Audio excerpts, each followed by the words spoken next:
It has been widely known for many years that the Russian president, Vladimir Putin, possesses an almost obsessive fear regarding his personal safety and avoids nearly all direct interactions with individuals.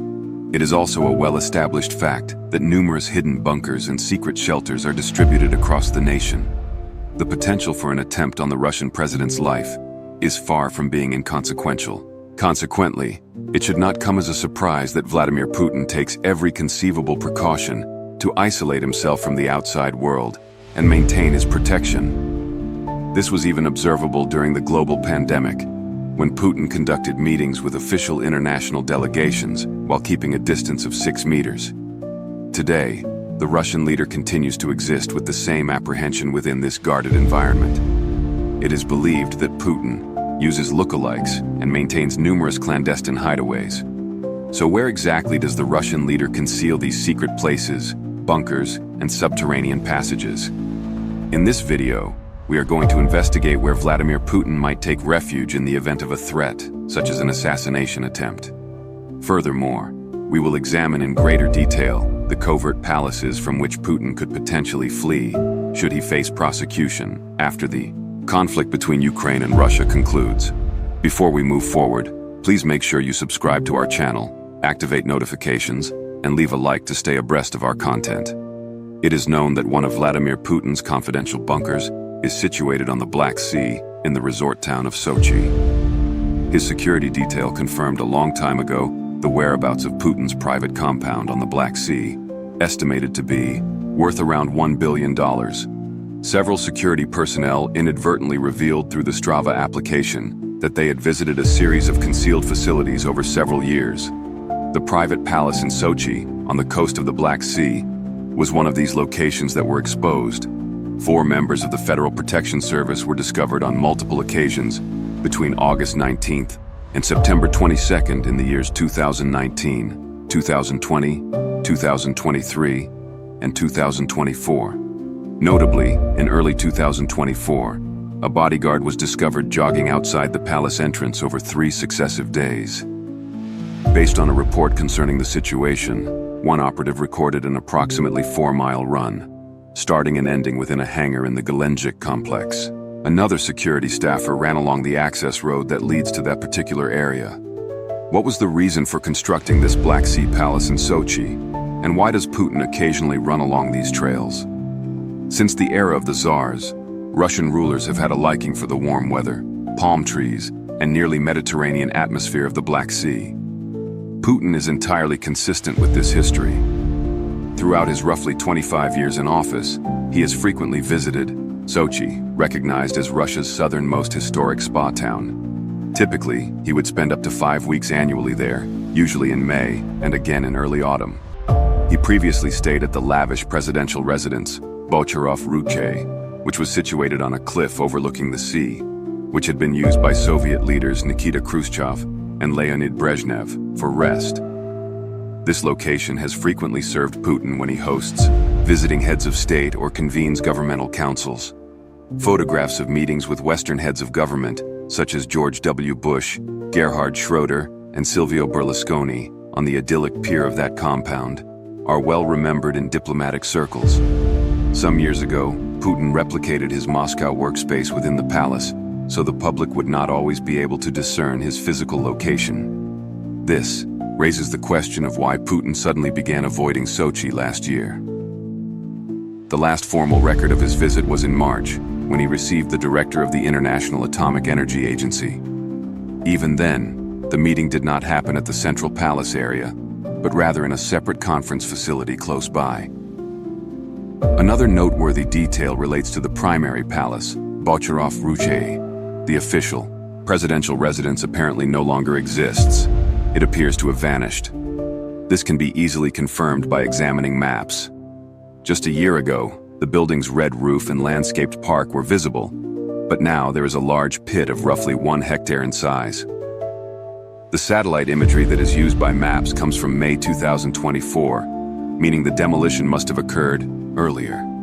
Low-resolution images from the European Sentinel satellite suggest that the destruction likely took place around February or March. Remarkably, this is only now becoming public knowledge, highlighting how effective Putin's regime can be at concealing information and how quiet the country's media and general population are. Yet, it is feasible that the demolition was not completely concealed from local observers, given that the area is enclosed by high fences. In the meantime, the Putin regime has always been secretive regarding its palaces. One grand estate near Gelendzhik, roughly 150 kilometers from Sochi along the Black Sea, previously became a topic of interest. It was revealed due to a documentary by a Russian opposition figure. Over the past few years, it became known that Putin often spends time at the opulent presidential retreat in Valdai, north of Moscow. However, Sochi is not merely a clandestine retreat. Instead, it is a government-designated property where Putin, until recently, welcomed foreign visitors during official ceremonies. Therefore, it seems strange that the regime feels no need to justify dismantling the compound. Some foreign press outlets have put forth a potential explanation that might have embarrassed Putin. They noted that Sochi may not be secure enough for the president, particularly since last year, in September 2023, Ukrainian long-range drones reached the city for the first time, traveling around 600 kilometers to carry out the strike. One fuel tank caught fire, and a few days later, the Sochi airport helipad was targeted. From that autumn onward, there have been no recorded visits by Putin to his treasured city, except for one incident. Defense analysts and political experts assert that Putin is worried about Ukrainian aerial assaults and no longer considers Sochi to be safe. This idea is not far-fetched, given Putin's well-documented anxieties about his personal security. But that hypothesis is not confirmed. In addition, the notion conflicts with the observation that Putin had already reduced his appearances in Sochi before the fall of 2023. Observers say that in 2023, Putin did not even take his usual extended vacation on the Black Sea in May. Some independent Russian media outlets claim that he visited around that period to celebrate the birthday of his one-time rumored companion, Alina Kabaeva, with whom he reportedly has several children. If concerns about safety were the reason for the reduced visits in 2023, then it would suggest that the Kremlin recognized the risk of Ukrainian drone attacks many months earlier. Regardless, the question remains: why did Putin not only stay away from Sochi, but also bulldoze his entire Black Sea compound? Drone concerns alone might not be sufficient to explain such a decision. Indeed, that estate underwent a significant renovation a decade prior. A new port facility was later added, and in 2017, a private rail station seemed to emerge near the property, as revealed by aerial images. This development would have allowed Putin to travel by armored train from Moscow to his southern mansion, thus avoiding more risky air travel near war zones. Consequently, until recently, there was no indication that the Kremlin leader was tired of the area. One possibility is that Putin has not given up on Sochi at all. Perhaps he chose to demolish the official residence, not because of a fear of drones, but to construct something even more spectacular. This possibility remains unconfirmed thus far. However, a more recent satellite image from September of 2024 indicates what seems to be ongoing construction on that empty lot. Several construction vehicles are visible, suggesting that a brand new hidden complex might be in development in Sochi. In addition to Sochi, Putin also owns hidden mansions in other locations. One undisclosed luxury compound near Russia's border with Finland apparently includes a trout farm, helipads, and even a waterfall carved out of a national park. According to the Dossier Center, an investigative journalism project run in London by Russian dissidents, the heavily secured location is in the Karelia region of northern Russia, less than 20 miles from Finland, the newest member of the North Atlantic Treaty Organization. Reports indicate that the complex encompasses yacht docks, multiple residences, plus farmland that utilizes a specialized marble technique for raising cattle. Drone footage of the estate shows 3 structures by the shore of Lake Ladoga. The Dossier Center states that an area of approximately 4 square kilometers, which is twice the size of Monaco, has been closed off to the public for Putin's privacy. Furthermore, there is mention of a 4-meter-tall waterfall that, theoretically, visitors to Ladoga Skerries National Park could approach. but there is a private gazebo directly next to the waterfall on the presidential estate, preventing outside visitors from that particular vantage point. Shots of this region near the Finnish border include an artificial mound, which was probably erected within the last 2 years. Its purpose remains unclear, but it might house a Panzer air defense system. Air defense units have been spotted at other presidential properties since the Ukraine invasion, which began in 2022. The property itself includes 3 residences, referred to as the Fisherman's Cottage, the Barn, and the Garden House. Security measures, ranging from motion sensors and barbed wire to cameras, protect the estate from intruders. Local residents note that Putin goes there about once a year, after praying at the nearby Valam Monastery. The Kremlin Guard Service oversees security, with the adjacent islands sealed off while he is there. The Dossier Center is funded by Mikhail Khodorkovsky, a one-time oligarch in Russia who spent about 10 years in prison for revealing high-level corruption. Putin released him before the 2014 Sochi Winter Olympics, and Khodorkovsky now resides in the United Kingdom. The construction of the hidden estate was allegedly funded by Yuri Kovalchuk, an entrepreneur often called Putin's personal banker.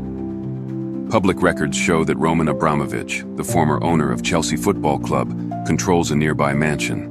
The exposure of this lavish hideaway, so close to Finland, which evidently involves well-known figures, has emerged, while the Kremlin maintains that Putin's only property is a 77-square-meter apartment, along with an 18-square-meter garage in St. Petersburg.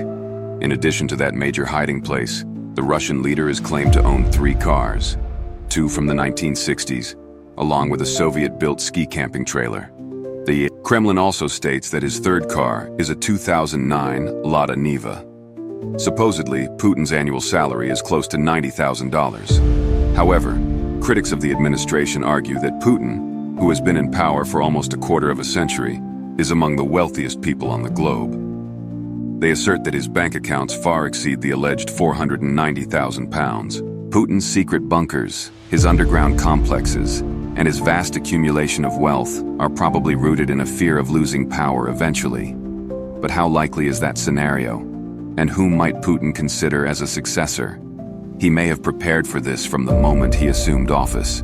Vladimir Putin rose to power in 2000, succeeding Boris Yeltsin, who was in poor health following the Second Chechen War that Putin helped to wage. That is when Russia's decisive era took shape. Once in power, Putin took actions that would allow him, in due course, to orchestrate something like the Ukraine invasion. The Russian president also rewrote the constitution to eliminate rivals and maintain his grasp on authority. Previously, analysts considered it very unlikely that he would voluntarily relinquish leadership, yet now that possibility is not inconsequential. If Putin acknowledges that he can no longer maintain his authority, many Kremlin watchers see Nikolai Patrushev as his most likely successor.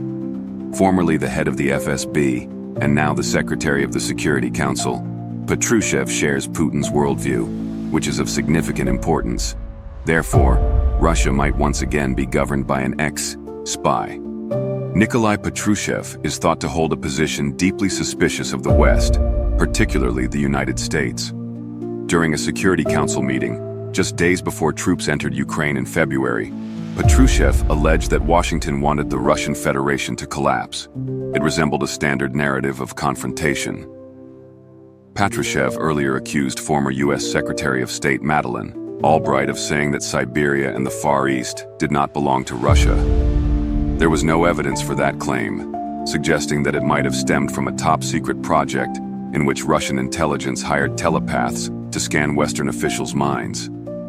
Because Putin spends much of his time sequestered, Patrushev has taken a more active role, including a trip to China, as anxiety regarding the conflict grows. But he is approximately 73 years old, so if he became president, he might only serve in a transitional capacity. Another candidate to replace Putin shares a similar hostility toward the West. If there is anyone Putin trusts, it is Dmitry Medvedev. Putin essentially handed the presidency to his old colleague from St. Petersburg in 2008 by switching roles. Putin maintained personal control while complying with the constitutional term limits that were in place. Medvedev filled the presidency, but was considered to be moderately reform-friendly. At the end of his 4-year term, Medvedev simply allowed Putin to retake power.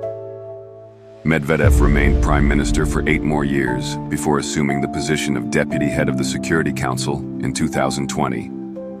He answers directly to Putin once, again. But the war in Ukraine has not been kind to Medvedev. By attempting to portray himself as a nuclear warmonger in order to reverse the image of being a gentler version of Putin, Medvedev sparked widespread ridicule among Telegram readers.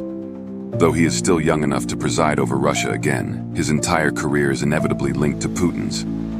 Alexei Dyumin is an alternative figure who could seize leadership from Putin.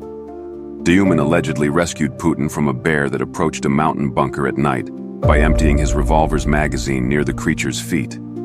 Dyumin is known in Russia for unwavering loyalty, plus a humane aspect that might be an ideal combination for Putin's succession, allowing the older statesman a calm, retirement and immunity from war crimes prosecution at The Hague, or perhaps the opposite. Dyumin served as a special forces commander in 2014 during the incursion into Crimea. 2 years later, Putin named him governor of the Tula region. Dyumin is rumored to be a particular favorite of Putin, but that distinction could make him an easy target in the event of a Kremlin power struggle. Dmitry Patrushev is yet another name that has been suggested for stepping in after Putin. In 2000, when Nikolai Patrushev took over the FSB, he labeled the intelligence elite as the new nobility. A generation later, his son, Dmitry Patrushev, became what many call a prince, a credible candidate for the top job. Dmitry served as the Minister of Agriculture from 2018 onward, following earlier stints at the FSB, Academy, and leading the state-run Russian Agricultural Bank. Even though the chance may be slim, a prince-style president could soothe anxieties that a failing Russia and Ukraine might carry out a desperate nuclear escalation. A hereditary-style figure, by definition, might possess a greater instinct for self-preservation than a frantic dictator hidden underground. The, say, alternative scenario is that Russia's crisis intensifies, with Patrushev ignoring Putin's preferences. Regardless of the talk of managed successions, the record suggests that Kremlin insiders are prone to forging their own path. Lenin and Stalin died of natural causes, as did Brezhnev and the next 2 Soviet leaders, albeit soon thereafter. The last time a Russian head of state was assassinated was Tsar Alexander II in 1881. But there is historical precedent for forcibly removing them from power. Putin is completely aware of this history and remains vigilant against successors who might pose a threat. When faced with risk, if it becomes clear that a transition in Russia is imminent, the Russian leader might first move to the secret bunkers that we have described. We could even witness a situation in which Putin flees Russia entirely, taking all his assets with him. Thank you for choosing us. There have been a number of significant events unfolding globally, and today we will delve into the most relevant among them. Before we proceed, I would like to kindly remind you to subscribe to our channel and leave a like.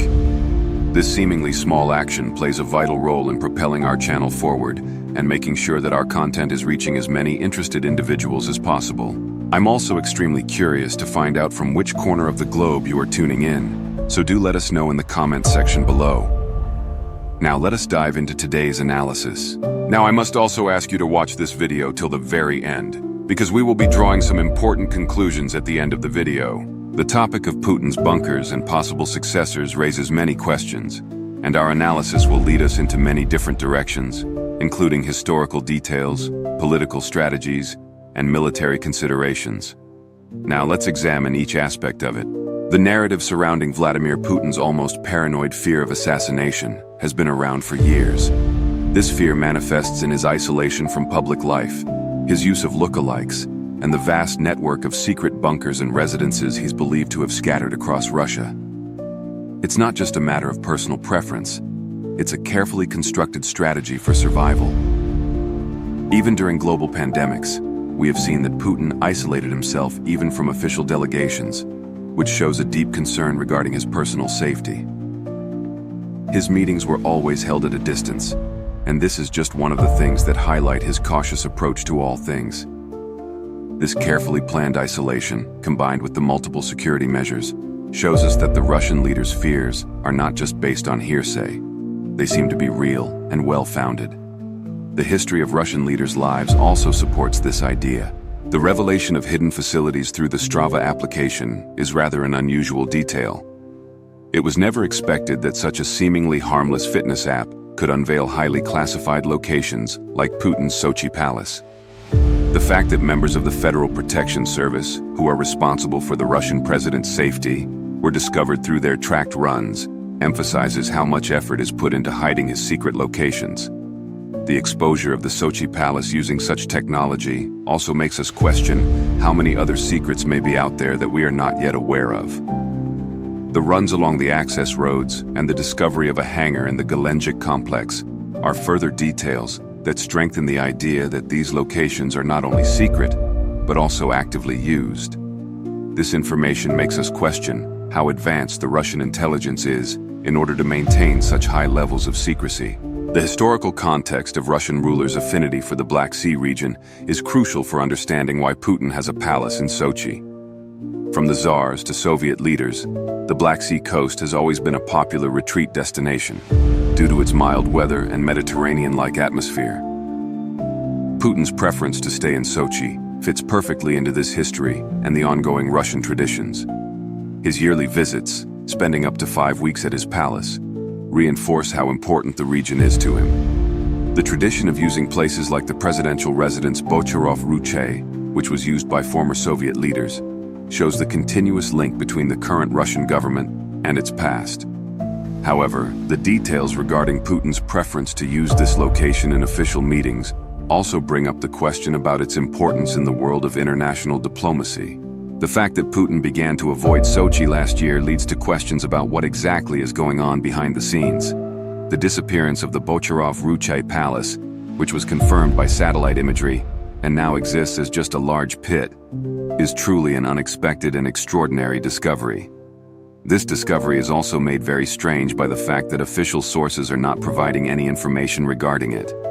The demolition, which likely took place around February or March of 2024, is a clear indication that something changed the situation in Sochi, and something dramatic has happened that requires such extensive measures to be taken. It also emphasizes the regime's ability to keep these developments hidden from the public, at least for a certain amount of time. This is something that the Russian administration seems to be very good at. The lack of media coverage on the topic shows the control that the government has over the country's news outlets. The connection between the demolition of the Sochi Palace and the Ukrainian drone attacks is a very interesting and significant point. The fact that long-range Ukrainian drones were able to reach the city for the first time in September of 2023, with the attack on the airport helipad, points to vulnerabilities that may have led to Putin's decision to stay away. The concern about his safety, which was well known, may have amplified his apprehension regarding the safety of Sochi. The theory, supported by defense analysts and political experts, about Putin's fear of Ukrainian aerial attacks might be true, and it may be the main reason for why he now views the region as too dangerous. However, the idea is that Putin was already reducing his visits before the drone attacks, which also makes us question if there might be other reasons why this happened. The various theories surrounding Putin's reasons for avoiding Sochi and the destruction of his palace are further explained by analyzing the idea that his visits were already reduced before the drone attacks. Some independent Russian media sources have suggested that he visited the region around May 2023 to celebrate the birthday of his companion, Alina Kabaeva, with whom he allegedly has several children. This theory brings some non-political reasons into the discussion, which are far from the official reports, and lead us to wonder if there are more personal reasons behind his reduced visits. However, the drone attacks and the theory about the reduced visits are not enough to explain the total demolition of the Sochi complex. It has raised many unanswered questions about what could have caused such a radical measure. The additional points regarding the renovations on the estate from the past are also important. The addition of a new port facility, as well as a private rail station near the property in 2017, indicates the extent of efforts to improve the place. The rail station, which would have allowed Putin to travel by armored train from Moscow, also highlights the high-level security measures that are being taken to ensure his safety. With that in mind, It may seem rather strange that he abandoned the place all of a sudden. With these facts in mind, it is easy to see why there are many theories about Putin's activities. The idea that Putin may have demolished his official residence to erect something even grander is also among the many possible scenarios. This theory suggests that Putin might be planning something even bigger for the future, which could explain the construction that has been seen in the latest satellite images. The hidden mansions that Putin owns outside of Sochi are just another sign of his obsession for secrecy. The undisclosed complex near Russia's border with Finland, featuring a trout farm, helipads, and an artificial waterfall, emphasizes the lengths to which the Russian leader is going to hide his properties. The location, very close to Finland, and the level of security, which includes closed areas and high surveillance, demonstrate Putin's concerns about his personal safety. The Dossier Center's investigation that highlighted these details about the property is a great example of how much effort is put into revealing the secrets of the Russian administration. The details about the yacht docks, multiple residences, and farmlands, plus the efforts that have been taken in order to protect the privacy of Putin, paint a picture of a leader living in a high state of paranoia. The details concerning the security measures at the Finnish border property are incredibly intriguing. The artificial mound that could house a Panzer air defense system emphasizes the Russian leader's concerns regarding potential attacks, especially since the Ukraine invasion. The residences, such as the fisherman's cottage, the barn, and the garden house, suggest that Putin not only visits this location, but also has places where he and his entourage can stay and spend time. The use of motion sensors, barbed wire, and cameras shows that no precaution has been omitted in order to protect this property. The local residents' statements about Putin's yearly visits and the actions of the Kremlin Guard service that seals off the adjacent islands reinforces the idea of Putin's desire for utmost secrecy and security in all aspects of his life. The financial background of the hidden estate is also an intriguing and important point. The fact that Mikhail Khodorkovsky, a former oligarch who was imprisoned by Putin and who now resides in the United Kingdom, is funding the Dossier Center is one more detail that adds more intrigue to the story. The involvement of Yuri Kovalchuk, often referred to as Putin's personal banker, in funding the construction also shows us a network of powerful people who are somehow linked to the Russian president. The fact that Roman Abramovich, former owner of Chelsea Football Club, controls a nearby mansion is another detail that adds to the complex nature of this story. The exposure of the lavish hideaway close to the Finnish border shows a web of wealth and power that goes far beyond the official image of Putin. The stark contrast between the Kremlin's official claims of Putin's modest possessions and the reality of his hidden wealth also raises important questions about the integrity of the Russian administration. The assertion that Putin's only property is a 77-square-meter apartment, together with an 18-square-meter garage in St. Petersburg, is entirely contradicted by the evidence of his many secret properties and assets. The fact that he supposedly owns 3 cars, including 2 from the 1960s and a Soviet-built ski camping trailer, along with a new 2009 Lada Niva, further emphasizes the contrast between the modest image that Putin is trying to portray and the reality of his luxurious lifestyle. The Kremlin's claims that his annual salary is close to $90,000 are also contested by the critics, who allege that he is one of the world's wealthiest people, whose bank accounts exceed £490,000. The reasons behind Putin's secrecy and his enormous wealth can be traced back to his possible fear of losing power. His obsession with security and the possibility of succession are all intertwined with his desire to stay in power. The discussion of his potential successors raises important questions about the stability of the Russian government and what will happen in the future. It also leads us to think about Putin's succession plans, which he might have considered from the moment he came to power. His rise to power in 2000, following Boris Yeltsin, was an important moment in Russian history. From that moment, Putin's actions were aimed at consolidating his power and allowing him to orchestrate the Ukraine invasion later on. The rewriting of the constitution to eliminate rivals and the continuous efforts to stay in power show how dedicated he is to maintaining his control. The possibility of a power transition in Russia, even though it was previously thought to be unlikely, has now become a real possibility. If Putin acknowledges that he can no longer maintain control, the most probable successor is Nikolai Patrushev. The fact that Patrushev, who is the former head of the FSB and the current Secretary of the Security Council, shares Putin's worldview is a clear indication that the status quo will continue in Russia. If Patrushev takes power, it will once again mean that an ex-spy is leading the country. Patrushev's deep distrust of the West, especially the United States, is another factor that could lead to the continuation of the hostile policies towards other countries. His statements about Washington's alleged desire to collapse the Russian Federation reveal his mentality. The conspiracy theories involving Madeleine Albright's alleged comments about Siberia and the Far East, which are completely unfounded, also show the extent to which Patrushev and other political figures within the Russian government are willing to go in order to promote their agendas. The idea that Russian intelligence hired telepaths to scan Western officials' minds highlights the paranoia and lack of trust that is seen inside the Russian administration. The fact that Patrushev has been taking a more active role because Putin is mostly sequestered, including his trip to China, indicates his potential as a future leader. However, his age of 73 might suggest that he is more of a transitional figure rather than a long-term solution for Russia. It may also be an attempt by Putin to appoint someone who will not threaten his control over the country. Dmitry Medvedev is another potential successor that comes into the picture when analyzing the possible future of Russian politics. The fact that Putin essentially handed the presidency to Medvedev in 2008 by switching roles shows how much they trust each other. Medvedev's moderate views were seen as being reform-friendly, but this was only an illusion that was controlled by Putin behind the scenes. The fact that Medvedev let Putin retake power after his 4-year term indicates that he was never truly in control of the country.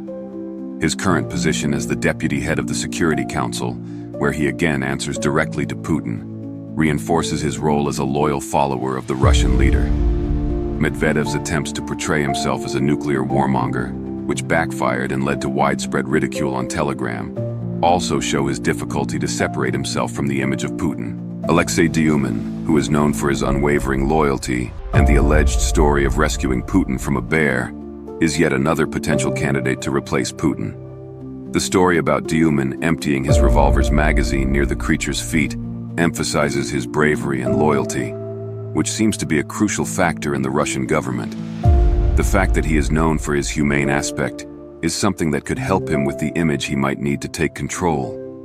Dyumin's role as a Special Forces commander during the incursion into Crimea, as well as his appointment as the governor of the Tula region, shows the high levels of power and influence he has in the administration. The idea that he could allow Putin to retire and protect him from war crime prosecution shows the possibility of a carefully planned transition. However, his connection to Putin might also make him an easy target in a power struggle within the Kremlin. Dmitry Patrushev, who is the son of Nikolai Patrushev, is the last candidate in this list.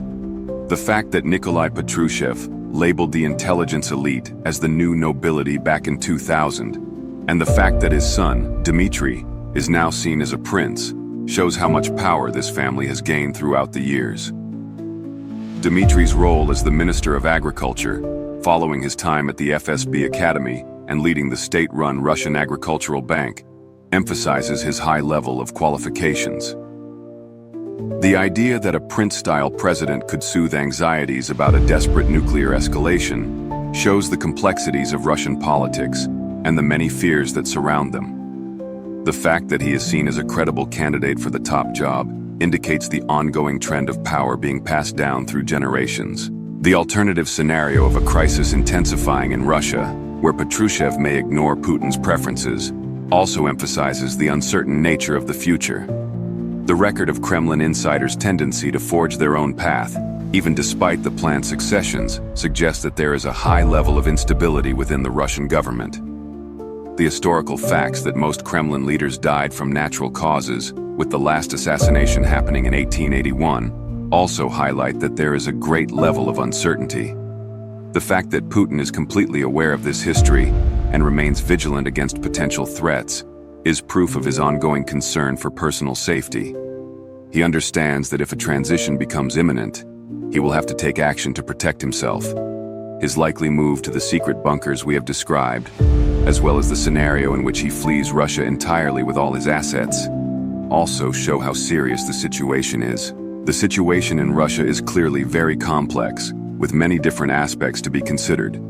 The analysis of Putin's secret bunkers, his potential successors, and the reasons behind his obsession with security all lead us to the same conclusion, that there is a high level of instability in the country. The possibility of a sudden and drastic change in Russian politics is not improbable, and it is something that we must be aware of. We have now examined all the crucial points of this complex issue. It is crucial to understand that the information we've discussed today highlights the ongoing uncertainties and the high stakes of power in Russia. Before we move on to the conclusion, don't forget that your subscription and your like are extremely important to us, and they help us in our work. Make sure you have already done so. And please make sure you leave a comment below and tell me where you are tuning in from. It is very important for us to understand our audience. And finally, make sure you watch the video till the very end, as we will now get to the conclusions of all of these events. The investigation into Vladimir Putin's life, his actions, and his possible future has exposed a pattern of secrecy, paranoia, and a constant struggle to remain in power. The multiple hidden bunkers and mansions that have been uncovered by various independent sources are more than just a sign of personal indulgence. They showcase a leader who is constantly afraid of being overthrown or targeted by his enemies.